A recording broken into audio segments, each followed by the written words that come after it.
The middle class is financially screwed because you don't even know it.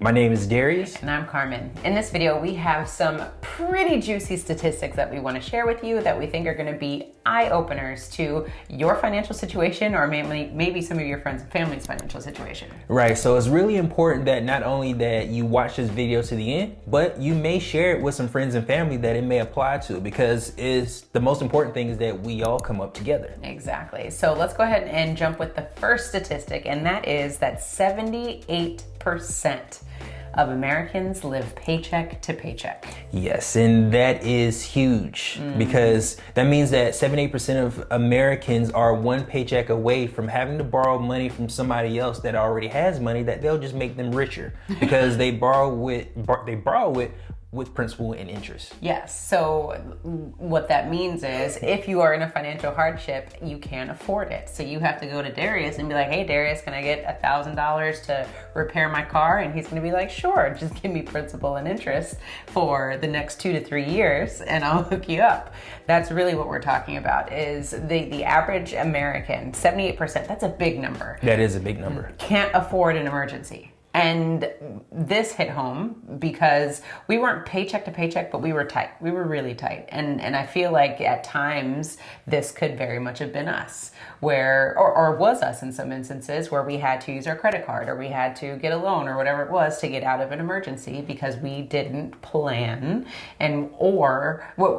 it's multiple reasons. We didn't plan, we were living above our means and or not making enough money. And we weren't aware that we were living paycheck to paycheck. We weren't aware. I'm glad that you said that. Yes, because for us, we didn't realize that it wasn't normal. It was not normal to live this way. Yeah, because not only were we doing this, but everyone we knew were doing the same thing. So it was acceptable to not only live paycheck to paycheck, but use credit cards and use those other tools that we use to keep us from moving forward financially. Yeah, misery loves company. So coworkers are doing it. Everyone's, at the water tank talking about how they don't have enough money and this and that. We're all complaining about the same things. All over again.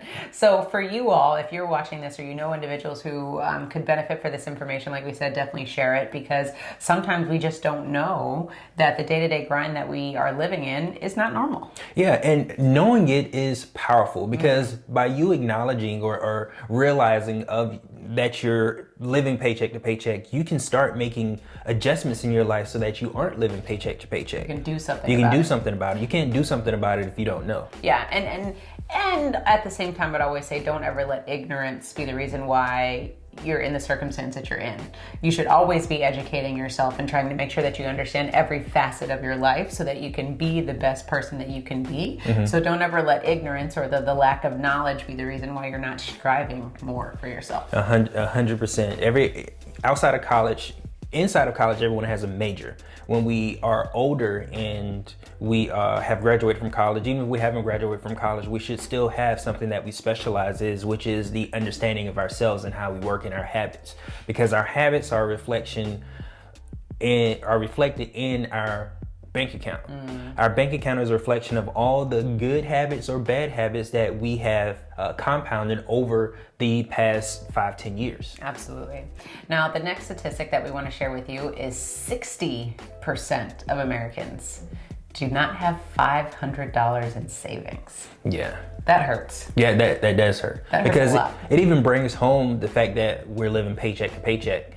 Because not only are we living paycheck to paycheck, everyone else is getting our money, and we don't even have money left over to put something aside for ourselves. Less than $500. The average income for an American is about $65,000, $63,000. And out of $63,000, we only have $500 to show for all the hard work that we put in for that year. It's tough. It is tough. It's again, just reiterating some of the things that we've gone through on our journey, some of the things that we've talked about with clients, and as far as how can we be better, how can we do better, and it's just having this information and doing something with it. So we really hope that if you learn something from this video, that you do something about it today. So what I want to share with that $500 in savings, we got to start with what we have. Yeah. If that's what you have, then now we know where the starting line is, and we have to build and we have to build and we have to build. So we need to start making sure that we are prioritizing ourselves and paying ourselves first, as opposed to letting our money be spent frivolously and doing whatever we want to do with our money. We need to make sure that we're paying ourselves first. Yeah, And again, just going back to the fact of the ignorance, we didn't know that needed to happen. So now we're telling you, go pay yourself first. Go figure out a way to create some cash flow, bring some more money into your lifestyle so that you can save money for yourself. And saving is so important because we hear all the time the rich continue to get rich, which isn't a bad thing. It's because they have better habits than we do. And what they do with their savings is they invest their savings to make even more money. Mm-hmm. And when you have $500 or less in your bank account, you're not able to position yourself to make more money. You just continue spinning your wheels. Stagnant. That's the example of living on a hamster wheel. When you live paycheck to paycheck and you don't have any money in savings, is you continue just on this hamster wheel of going and going and going. Mm-hmm. Yeah, and to that point too, I don't know why, I just feel like people don't understand how powerful your savings is. Your savings is the tool that's going to propel your financial freedom, your financial literacy, whatever it is. Instead of prioritizing that always ends up being like the back of the bus type of thing where nobody's even paying attention to their savings. Your savings is going to be what allows you to invest, what allows you to do the things that you want to do. So that needs to be the number one priority, as opposed to all the things that we're buying that isn't filling our cup. The savings also helps with our confidence in investing in opportunities. In life. Yeah. Doesn't it feel good to know you got some money? Yeah, it does. And it allows you to take on investment opportunities that you would be like, oh no, I'm going to wait until I save a little more money. And as you wait, you're continuing to be on the sidelines as the people in the game that are making all the money continue to benefit from. Yeah. That's how the rich continue to get rich, is because they're able to participate in opportunities that are presented to them or opportunities that they're surrounded by. Yeah. If you have less than $500, you're not necessarily able to do that. Not at all. Now, speaking of those individuals who have the cash flow to invest and to do more with their money, then definitely click on the link below if you're trying to find ways to position yourself in a better financial lifestyle. Mm-hmm. We would love to serve you at the Wealth Nation so that you can create your own banking system and finance your own lifestyle. All right. Now we'll get into exactly what banking is and how we can really help you for those of you that have the cash flow in order to do so. Mm-hmm. But as we continue going from the savings, the average American spends $1,400 every single month on non-essential items, on just frivolous spending that doesn't do anything for them. Mm-hmm. So not only do we have a problem where we have less than $500, but the money that we do have, we're spending on things that doesn't do anything for us. $1,400, that's a really nice rent somewhere and a really nice mortgage. We're not talking about in LA or New York. Or excuse me, California or New York. We're not talking about jail. We're talking about everywhere else in the United States, practically. But think about that. Again, no $500 in savings, but we're spending $1,400 in BS. Mm-hmm. Nothing that's doing anything for us. Mm-hmm. So how can we do something about that and curtail some of that spending so that we can leverage it to do more for ourselves? We can work backwards in the stats that we just shared with you. Yeah. You can take the $1,400 or whatever your system or budget is, take the $1,400, put that in savings, and that'll prevent you from having to live paycheck to paycheck, which will then allow us to go to the next statistic, which is retirement. Yeah. Now, but before we jump into retirement, though, one thing that I do want to address is spending is an emotional thing. Yes, it is. It can be very emotional. And when we are constantly marketed to and advertised to, we are basically preyed on. Our emotions are preyed on because the advertisers and the marketers are always trying to get us to get the next thing because it's going to make us feel a certain way, make us feel more sexy, powerful, skinny, healthy, whatever it is. That they're preying on all of our emotions because we're like, oh, I need that, I need this. And now all of a sudden those emotions outweigh the strategic game, which is what do I need to do to accomplish my financial goals so that I can do more this year, next year, for my family, for the next generation. Yeah, it reminds me of the movie The Matrix, how you plug into the system, but in reality, you don't plug in. It's wireless. It's you watching TV. It's you watching the ads on YouTube. Is you being constantly marketed to so that you feel a certain way and you react a certain way in order to get that feeling, you spend money that you don't necessarily have to keep up with people that you don't even know. You're right. So it is a system in which we are marketed to that allows us, or that causes us to make the decisions that we make, to where we don't even know that the fact that living paycheck to paycheck isn't ideal, isn't an option. Yeah, it's really powerful when that happens. And I'm trying to get back to my notes. My phone went to sleep. The next thing that brings me to the point is $5,700 is the average amount of debt that we have as Americans in our society. $5,700. We don't have. We might have $500 in savings. We're spending $1,400 on nonsense, and then we have $5,700 worth of debt.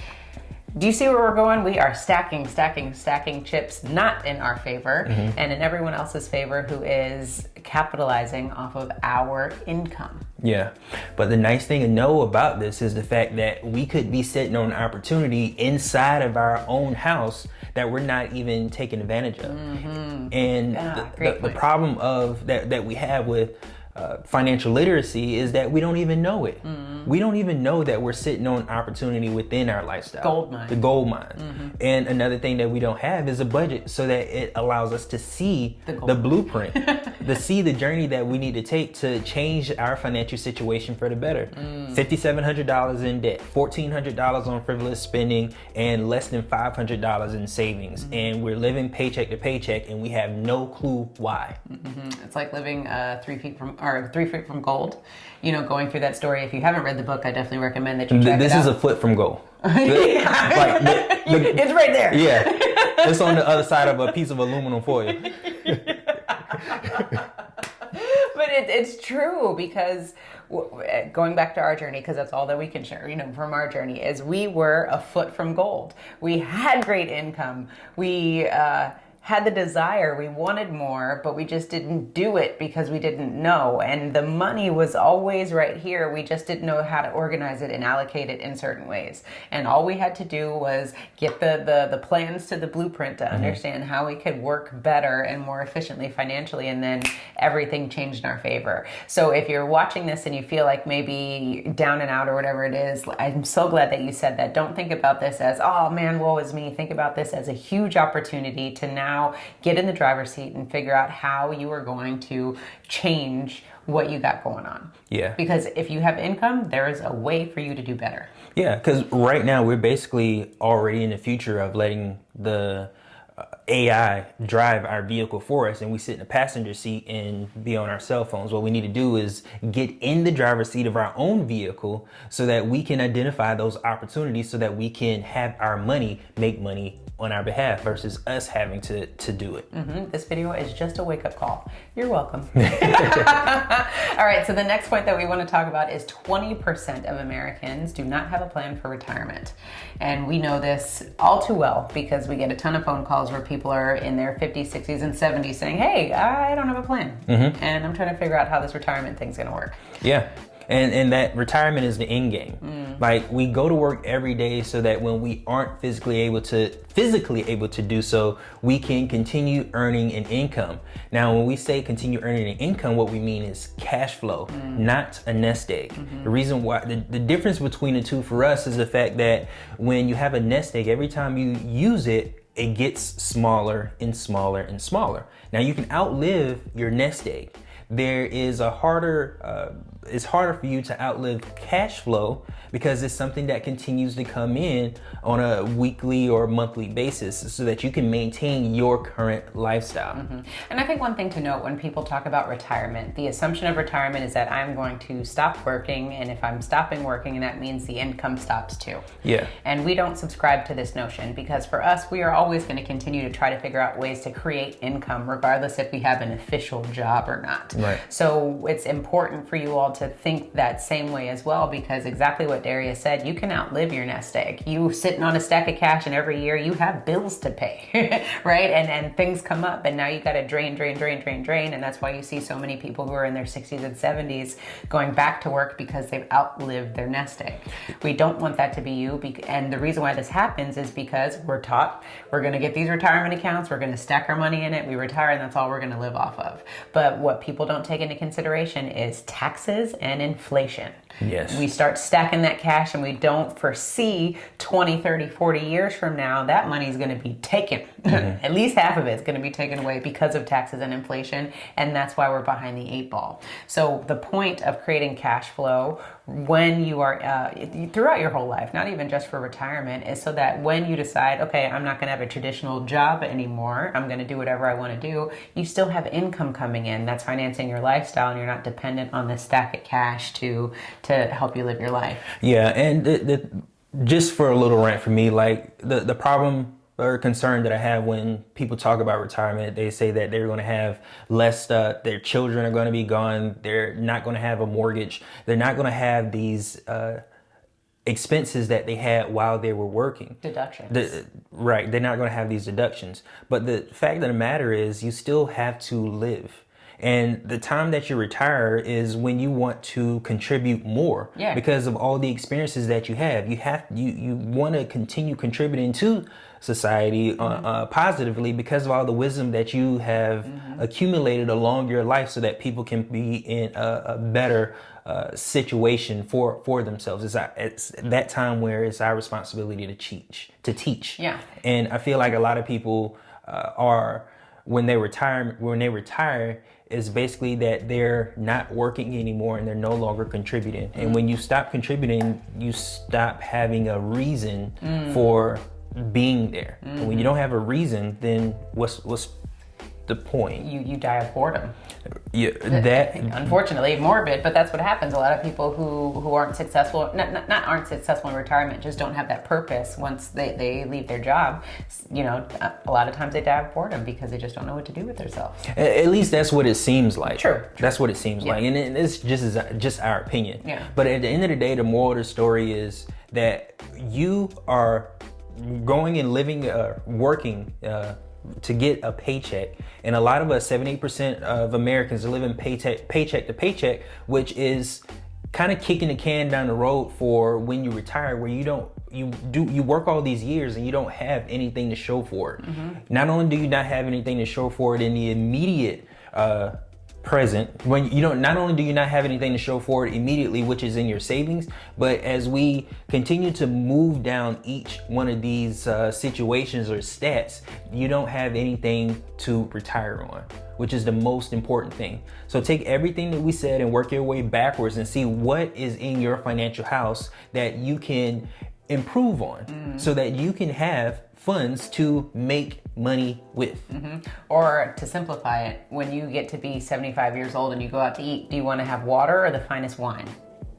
I'm gonna get the finest wine, please, because I'm not gonna have I'm not gonna be skimping on the income, the projected income that I have to live off of. I'm gonna have cash flow coming in so that I can make sure that I'm gonna live my best life towards the end of my life. Right, and I recognize where people, when they retire, that's when they have the time to enjoy the finer things of life. They have time to go on the vacations that they always wanted to go on. They have the time to spend with family that they didn't always have.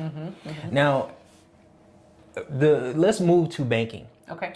The important thing to understand about banking, when we talk about it, we talk about using a banking system to take over your finances. And a traditional bank costs about $10 to $20 million to start. Now, it doesn't cost that much when we talk about the banking in the sense of creating your own banking system, but it does cost money to start. And for those of us who aren't in a position where we are living paycheck to paycheck, we have less than $500 in savings, we're spending money, $1,400 a month on frivolous spending, and we have $5,600 in debt, that's where we want to start right there, is the debt. Because the debt is, you don't want to have debt, you want to own debt. And the way you do that is to have money up front, where you can not only buy that debt, but offer that opportunity to somebody else, so that you can own their debt also. It goes back to what you were saying earlier, is when you have cash, it allows you to have opportunity. And so with this whole thing, when we talk about banking, it's important that you start your banking system when there's cash available. Yeah. So you can't do this on a shoestring budget, so to speak. You have to be able to bring some money to the table. If you are currently on a shoestring budget, then we just encourage you to continue saving, continue planning, and then once you have the money available, then start your banking system. Because there's always a cost to everything that you have to do.